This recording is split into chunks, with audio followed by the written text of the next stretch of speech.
Hey there. In this particular session, we are going to talk about test configuration, and then we'll talk about how to configure your tests in Tosca and what are test configuration parameters, where you can set this configuration parameters, and then what types of configuration parameters are present in Tosca.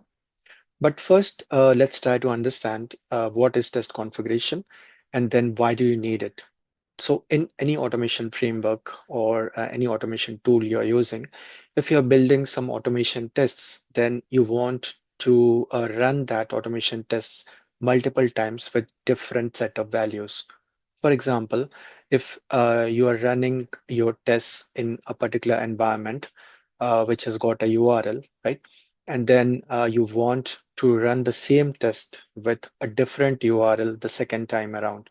So you have to go back and either change your test value right in your script, or what you can do is you can create a configuration parameter and then use that parameter in your test so that you don't need to change the value at different places in your test script, right? That will only increase your test development time. Also, it will increase your maintenance time when any of the tests which you have developed fail. So to make this easier and also less time consuming, we generally configure our tests. So every test framework has got some level of configurable values, and these values could be used in your test scripts so that they could be developed much faster, and also they could be maintained easily. Now, in Tosca, we can configure our tests using the test configuration parameters. So we can set values for these parameters, and then we can use them in our tests. Now, these configuration parameters can be set for different Tosca objects, right from the root element to component folders, to configuration folders, to test cases, executions, and even the test case design folder, right? So everywhere you will find a tab, which is the test configuration. So when you go into the project root element, you will see there is a configuration tab. And then the same you will find for the test cases, and the same you'll find for execution and also for test case design, right? So all of these places you can create this test configuration parameters.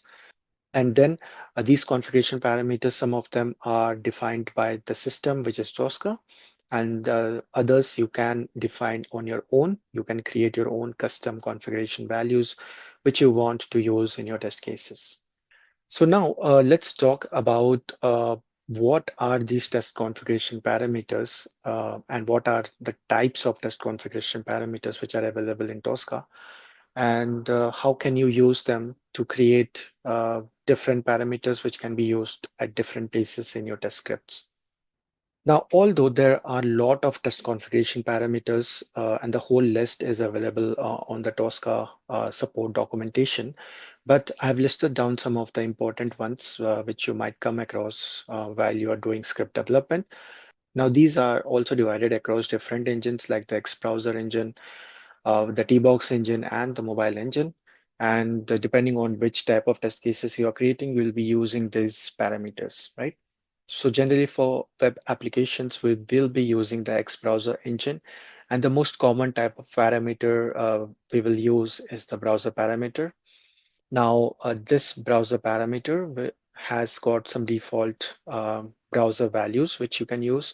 So it has got a list of all the different values which can be used, right? From Chrome, Firefox, Edge, Internet Explorer, and the list keeps on increasing, right? So you can use any browser value in this particular parameter, and then your test will be made configurable because you can run it in any particular browser, right? So similarly, you can also set the browser version. And then we have got two other parameters which are related to accessibility. So one is whether you want to run the accessibility analysis, and one is if you want to run it in the fast mode, right? So these are some of the parameters for the X browser engine. Then when we are using the tbox modules, we will also use some of the parameters, and these are some of the parameters. So we have got the avoid execution recorder. Now this will help you to either enable or disable the recording for a particular test case, right? Then we have got different configuration parameters for the recovery engine. So we can set the values here for the on dialog failure, on exception failure, or on verification failure, what you want Tosca to do, right? So you can set that configuration here. Then we have got the page sync parameter. Now this page sync parameter, it is basically used for different AJAX requests, right? So if you don't want to continue with test execution, then you can set this to true. Then we have got the scrolling behavior. So using this, you can tell Tosca whether you want to scroll a vertical or horizontal. We have got the synchronization timeout. Now you can set the timeout value for synchronizing your elements with Tosca. So it will have a default value, but then you can change this in your configuration parameter. Then we have got the target date format, and similarly we have got target time format. So you can set a particular format which you want to use for your particular tests if you set that parameter value. Then we have got the test step retries. Now this will define how many times you want to retry a particular step, so that you can define in this particular parameter. Similarly, we have got the test case retries. These are all part of the recovery engine.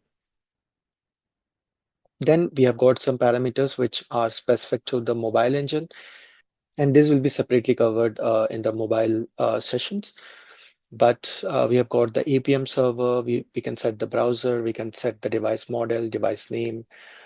We can also set whether we want to enable the live view. We can also set whether it's an APM or it's a simulator, right? So all these parameters can be used in your mobile engine test cases. So these are some of the different parameters. Now, if you want to look at the whole list, you can get it in the documentation, which I'm going to provide the link to. Now, let's look at a very simple example on how we can create a test configuration parameter and how it can be useful while creating your test cases for particular test scenarios. So let's create a test case here, and let's call this parameters.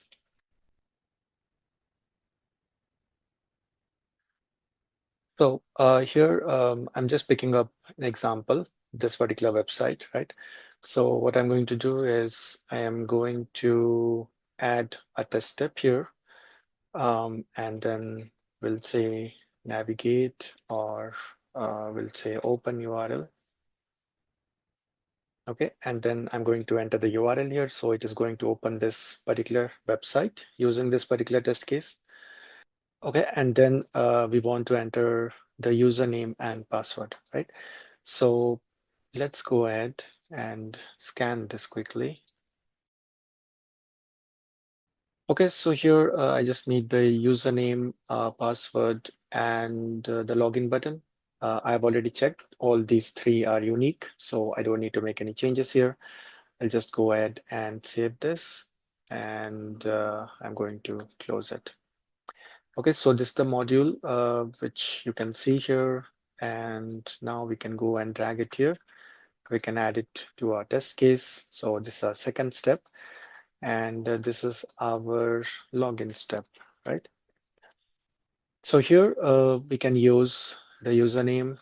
It's provided here. So we'll go back here and put it here. And then password is here. So we'll again use the password. And then for button, we will use click. Right. Now this test case works fine when you execute it any number of times. But in a scenario where you have to test multiple scenarios for this particular page, like we have to test with different usernames, like we have to test with logged out user, problem user, performance error, visual, right? So there are 7 different types of usernames here, and every particular username has got a different functionality, which we need to verify through automation.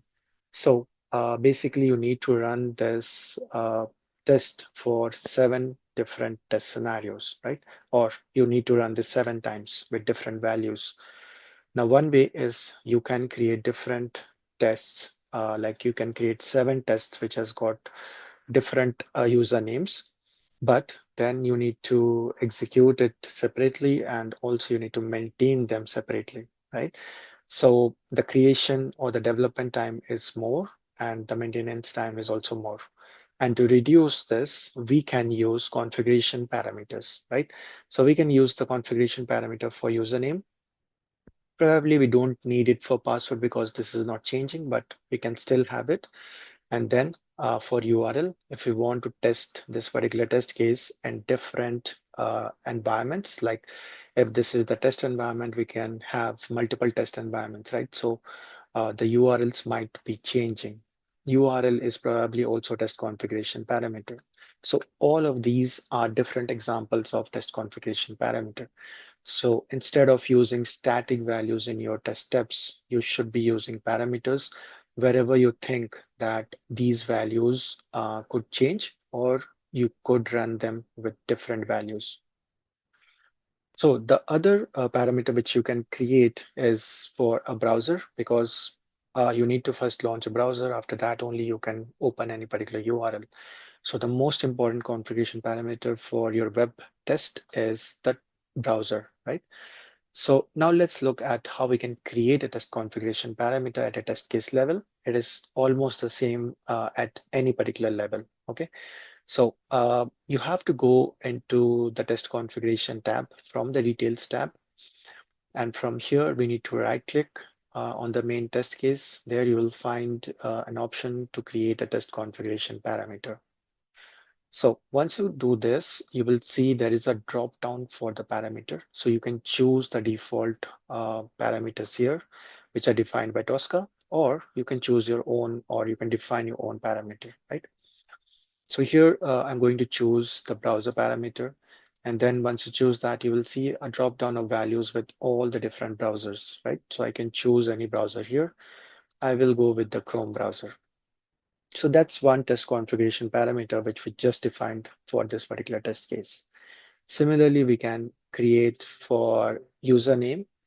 So these are all the custom configuration parameters. These are not defined by Tosca, right? And then we can also use URL, and then we can also add for password. So these are the 4 different parameters which I can create for this particular test case. Now, depending on the test steps, there could be a number of different parameters, right? So we need to just replace the values here for each of these parameters. So I can just copy it from here and I can directly put it here. And for password, I can take it right from here and then I can paste it here, right? So I can change the data type as well. So if you're using a password, you can change it to password data type so that it is hidden. And then you can just replace this actual values with a particular syntax. Okay, so in Tosca we use configuration parameter, so we have to use this curly brace and then CP, which stands for configuration parameter. And then once you do that, it will populate all the parameters which are defined for this particular test case. So I can go ahead and use them now. Okay, and then here similarly I can use the username.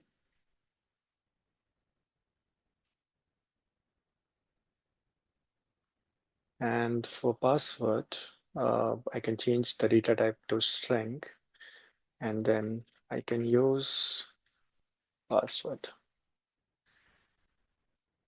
Now, what it also does is it not only makes your test configurable, but it also makes it more secure and also abstract, right? So now the test is abstracted for a particular user who is trying to look at this particular test steps, and just trying to execute it because he'll be only able to see these configuration parameters which are defined here, but not the actual values, right? Those values are here in the test configuration. Now, whenever these values change, you don't need to change them in the test case or test steps, right? So if these are used multiple times in a test step or a test case, then all of this are referring to these parameters and we can change the values here. So it will be directly reflecting in your test steps, right? So consider if you have got 1,000 test steps which are using these same values, you don't need to change these values 1,000 times, right? So it is saving a lot of time and effort in order to configure and maintain your test steps. Now, the other thing which you need to remember when you're working with test configuration parameter is you cannot delete any particular value if you want to, right? So there is no option to delete this. But if you want to just change or delete this particular value, you have to use this option reset to default value. Okay, so once you do that, it will be removed from this particular list. So this is how you can create any test configuration parameter, and you can also remove them or reset them if you don't want to use them. And then you can replace the values in your test steps with those test configuration parameters. Now, the other thing which you can do is also you can create configurations at a project level, right? So if you have got this particular project, which I've got the training project, now inside this, if I've got multiple projects, right, which are using the same configurations, then I have got a different section called configurations. And this is where I can create project level configurations, right? So let's see how we can do that. So here I can create a new configuration. As you can see, there are some default ones like the API, mobile, test data service. So I can create my own configuration, right? So it helps you to structure your test configuration parameters from a specific point in your repository, right? So if you've got different teams with different requirements, then you can maintain them inside different configurations. So here, either I can create a configuration folder, or I can create a structure. I can even create a virtual folder, or I can create simply a configuration, right? So if you want to create a configuration for different projects, right? So like project A and then project B. Okay, so we can do that. So we can have two different configurations for two different projects. And then inside that, I can have my own parameters, right? So I can have a project which is using the browser Chrome. And then for project B, I can create a parameter called browser, but they are using Firefox, right? Similarly, I can create a list of different configurations here, right? So I can create something called synchronization timeout, right? So this could be different for different projects. So for one, I can set it 3000, and for other, well, here I can create, and then I can set it to 6000 because maybe the synchronization is much more for this particular application. So similarly, you can have these created at project level, and then it can be defined for each of the projects. It can have the same configuration parameters, but the values are different, right?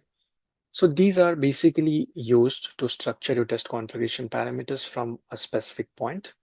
And then if you've got a very diverse repository, which has got multiple teams and multiple requirements, then it is very easy to maintain your configurations at this project level. Now, how do you use these configurations, right? So for example, I am running this parameters test case, okay? And I want to use a particular configuration for this particular test case. So what I can do is I can drag this project A configuration directly into this parameters, right? Now, when you see this, this project A configuration has now been inherited from here, okay? and it is using a specific set of configuration parameters like the browser, the synchronization timeout. Now, this could be different for different test cases. So you can pull your individual configuration from this configurations folder into your test cases or into your folders or into your executions, right? So this is how you can make this more configurable and easy to maintain for different projects.